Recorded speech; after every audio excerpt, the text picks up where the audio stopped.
Kalau kita ngontrak, rumah sempit, makan ala kadarnya, tapi kita saling mencintai, paling tidak sakinah yang kita dapat di dunia. Paling kita rumah tangga bahagia. Sehingga lihat orang kaya kita bisa bilang, kamu kaya tapi kau tidak dapatkan kebahagiaan rumah tangga. Kami miskin tapi kami bahagia, saling menghormati. Ini sudah miskin bertengkar melulu. Sudah bertengkar tiap hari, hamil lagi. Ibu ketawa karena ada pelakunya di sini. Bapak, Ibu, saudara-saudara sekalian, teristimewa yang kita hormati.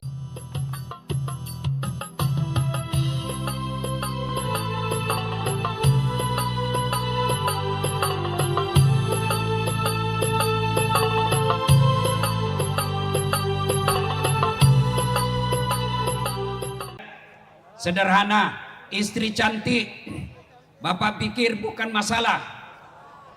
Istri cantik digoda orang, apalagi kalau suaminya jelek, lebih masalah lagi. Berarti bagus kalau istri jelek. Istri jelek dihina orang, kita lagi yang malu jalan sama dia. Duluan aja deh, nanti ketemu di pesta. Pas saya sampai di pesta, Kang mana Kang? Gak jadi, saya lagi mencret. Istri cantik masalah, istri jelek masalah.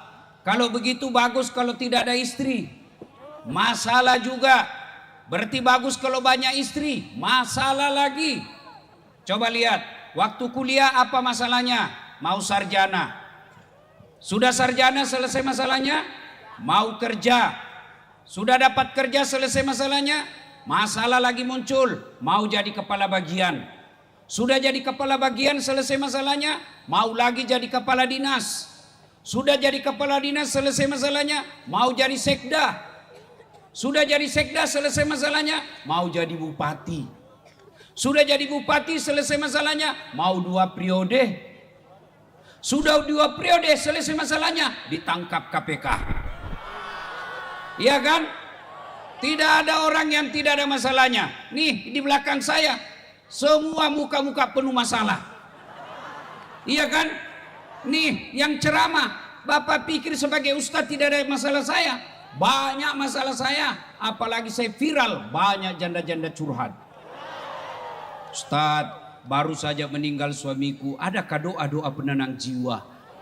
Kukirimilah doa ibu kalau lagi galau, baca amalan ini, baca doa ini. Alhamdulillah setelah lama dia bilang, Ustadz, jiwaku sudah berhenti galau. Maukah Ustadz menjadi imam dalam hidupku? Mohon maaf ibu, saya bukan imam, saya penceramah. Tidak ada orang tidak ada masalahnya. Coba lihat dalam rumah tangga, ada orang sudah 2 tahun menikah tidak ada rumahnya. Iya kan? Sudah punya anak tidak ada rumahnya. Iya toh? Ada orang belum menikah sudah punya rumah, tapi apa masalahnya? Tidak ada anaknya. Ada anak, ada rumah, apa masalahnya lagi? Mertuanya ikut campur.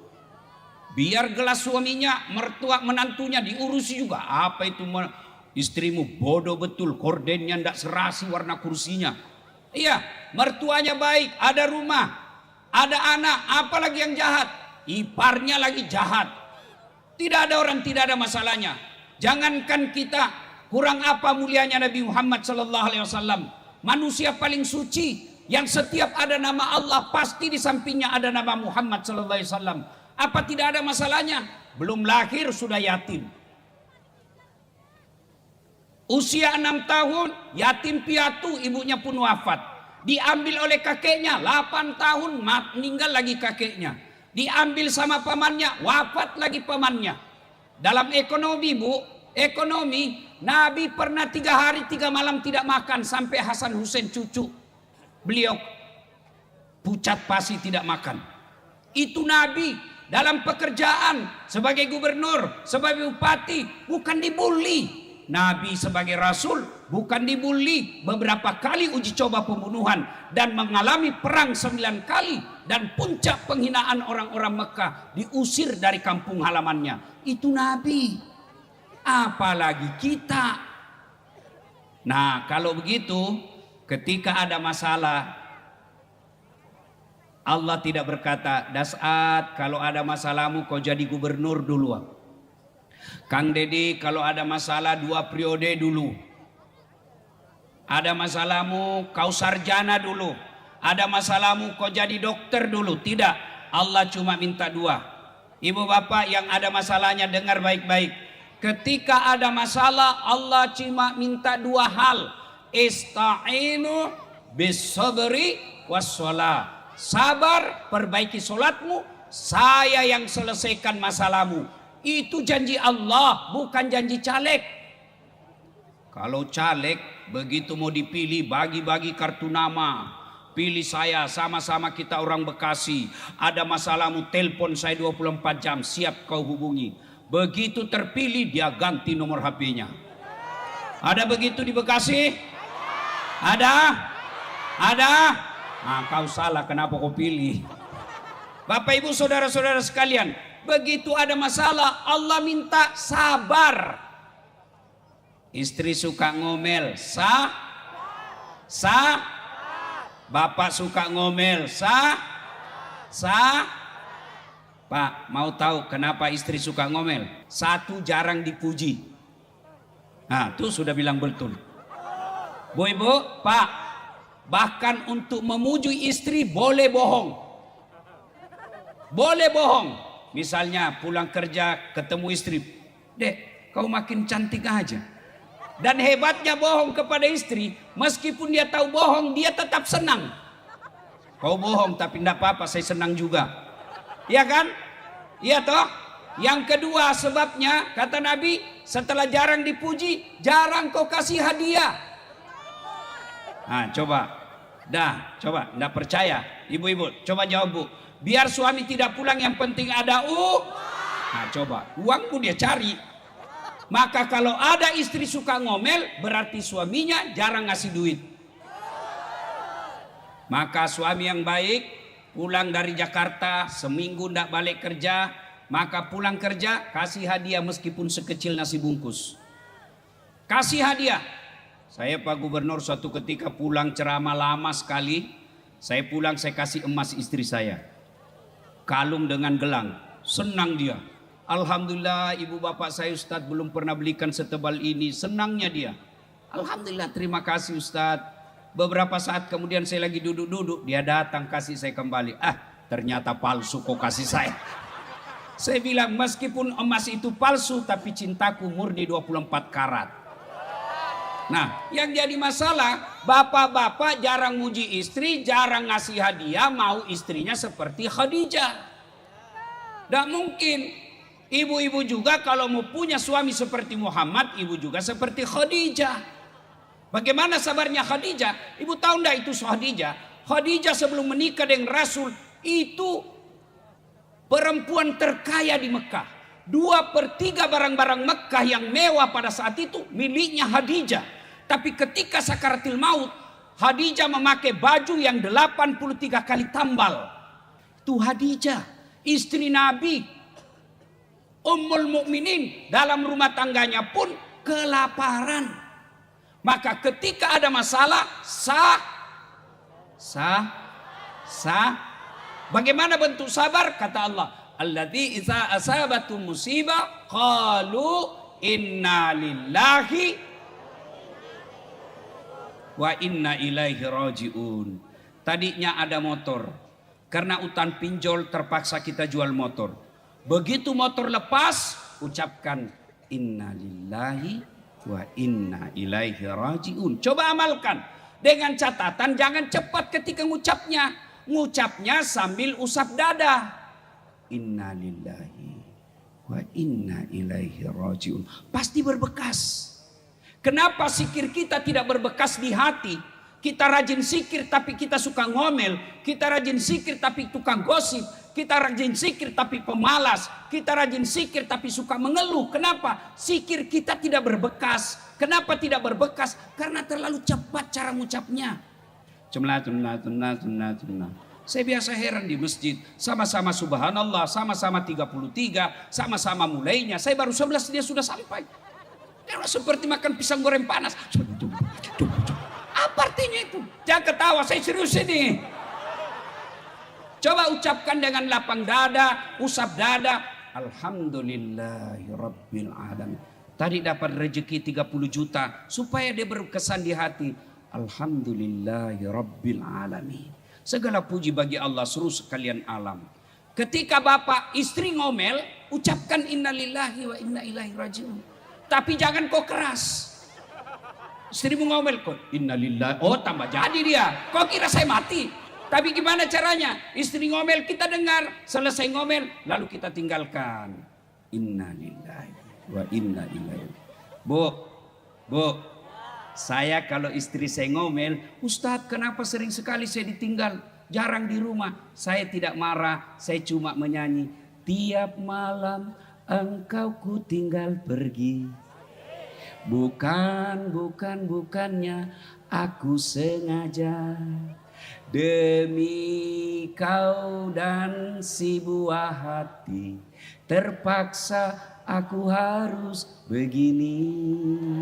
Oh, masih marah-marah juga. Saya buka baju saya sambil saya peluk sambil menyanyi. Insaflah wahai manusia. Berhenti dia marah. Ibu-ibu juga kalau suamimu marah, ucapkan innalillahi wa inna ilaihi rajiun.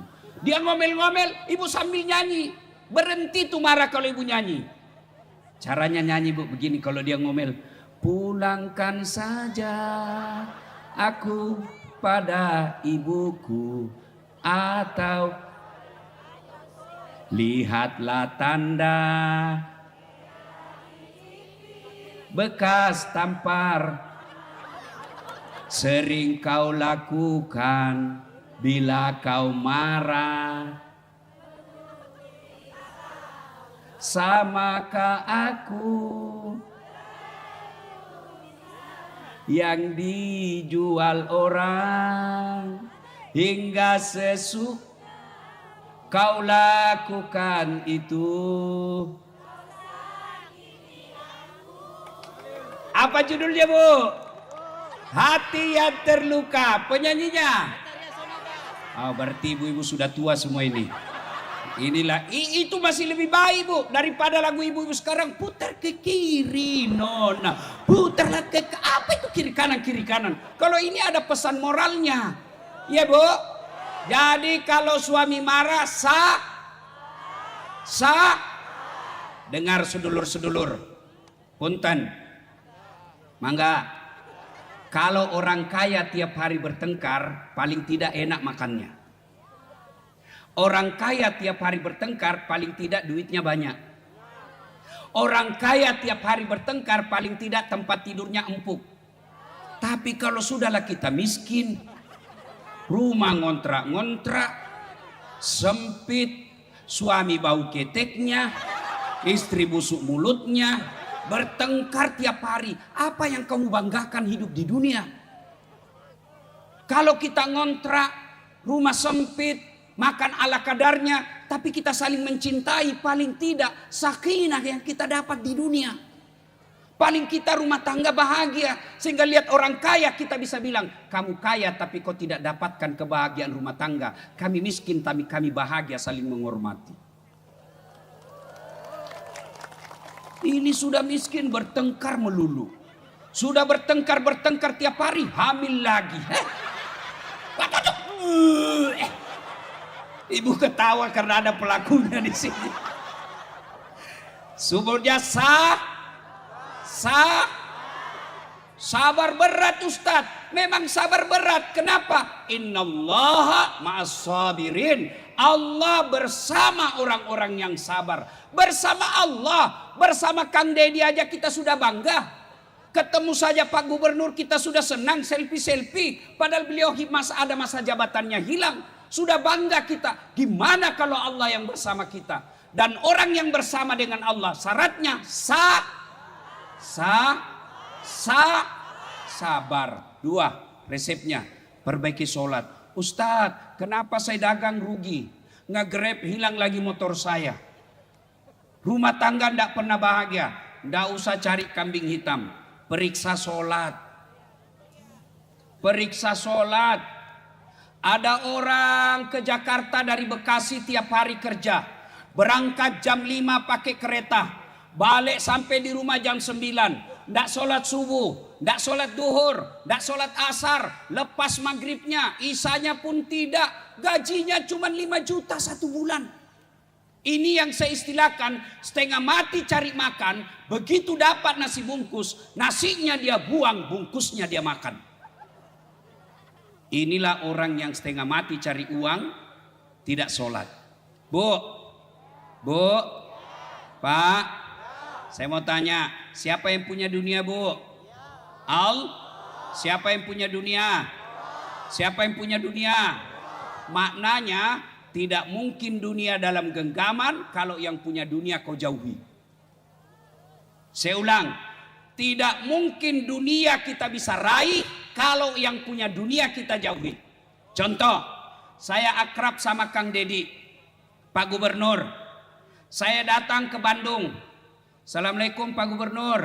Waalaikumsalam Pak Ustadz, gimana kabar? Saya lagi ada di Bandung Pak Gubernur. Mau keliling-keliling lihat kota Bandung. Tapi tidak ada mobil saya Pak Gubernur. Pak Gubernur telepon ajudan. Ajudan, siap Pak Gubernur. Itu ada Pak Ustadz Dasat. Tolong bawakan ke mobil di stasiun kereta api. Jangan lupa full tangki. Kasih mobil yang baik dengan sopir. Jangan lupa sertakan pembeli oleh-oleh. Contoh. Ini biar contoh. Contoh aja. Benar kan? Nah, 30 menit kemudian datang ajudan Pak Gubernur. Izin Pak Ustadz, ini ada kiriman kendaraan dari Pak Gubernur. Silakan digunakan selama di Bandung. Full tangki ini serta dengan pembeli oleh-oleh Pak Ustadz. Selesai urusan saya soal mobil. Kenapa? Saya akrab sama Pak Gubernur. Sebaliknya ada dari Sulawesi, tidak pernah ketemu, tidak pernah telepon, tidak kenalan, tidak pernah lihat nama, tidak pernah dengar nama.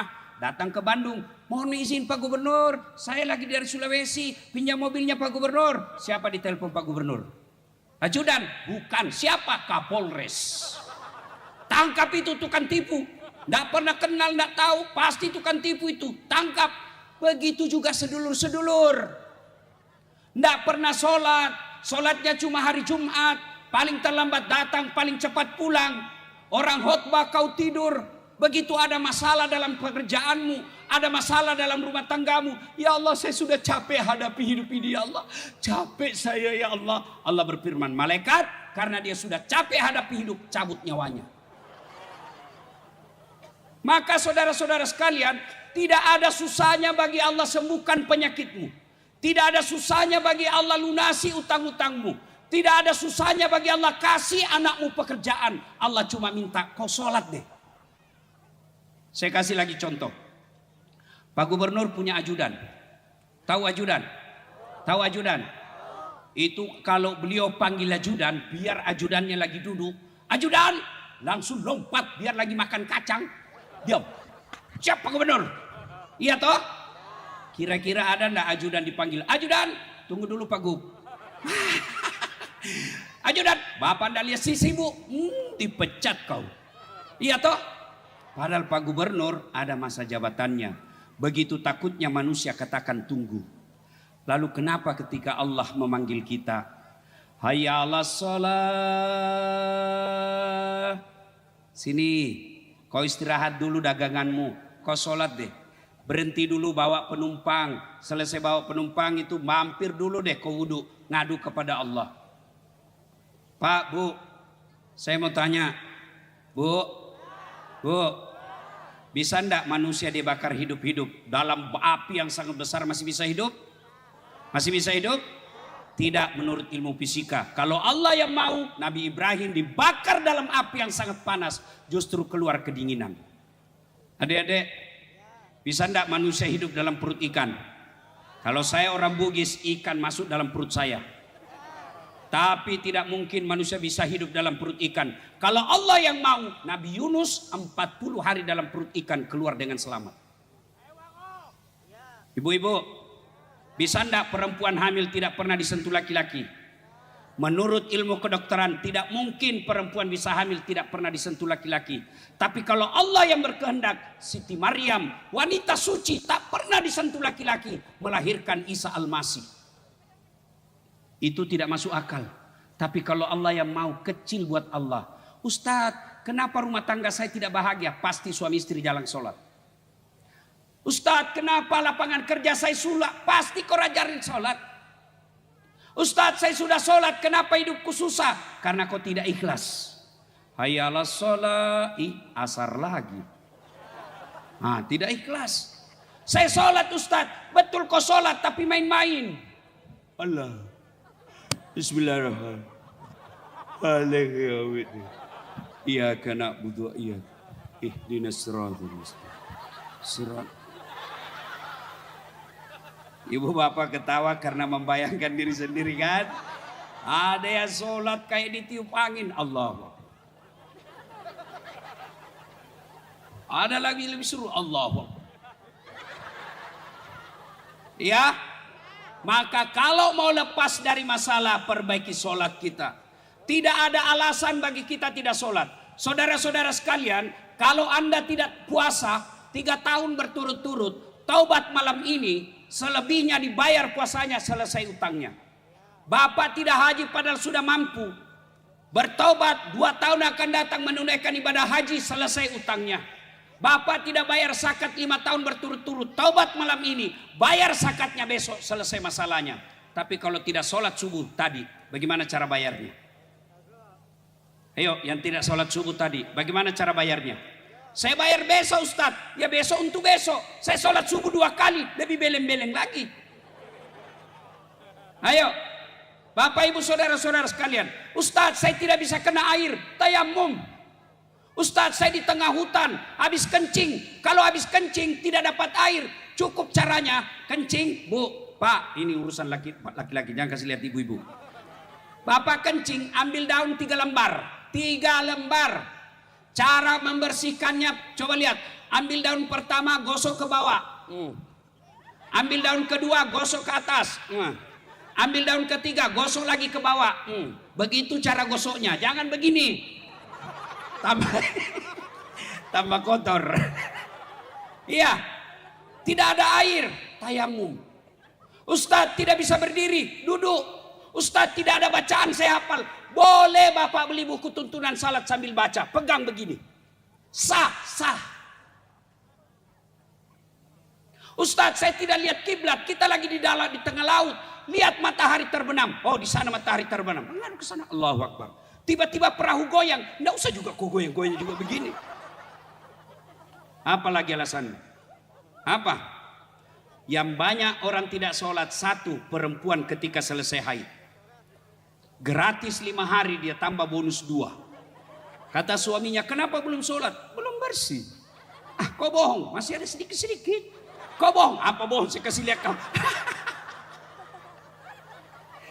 Yang kedua, pejabat perempuan banyak tidak sholat kalau ada pengantin. Boleh dandan, tapi jangan gara-gara dandan tidak sholat. Dia pakai jilbab sakaratil maut. 3 lapis. Mau ada di sini kembang-kembangnya, ada di sini kayak bunga-bunga, di sini ada pohon-pohon. Lah, so sempit kalau dia jalan suaminya. Buru-buru kau dek, kita terlambat. Tunggu dulu Kang. Beleng-beleng. Tiba waktu sholat. Hayya 'alas sholat, kata suaminya, dek, saya jualkan kau sawah supaya kau pergi umroh. Masa kau tidak sholat? Apa kata istrinya? Kau sadar, lihat ini jilbabku, setengah mati dipakai. Gara-gara jilbab dia tidak sholat. Orang seperti ini, saya setuju kata Kang Dedi tadi, umroh baik, tapi kalau berulang-ulang itu lebih utama memakmurkan masjid, membantu fakir miskin.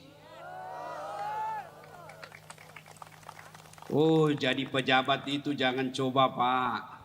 Anda itu pejabat bagaimana diperlihatkan tanggung jawabnya di akhirat. Saya yakin tidak ada yang mau ikut pilkada.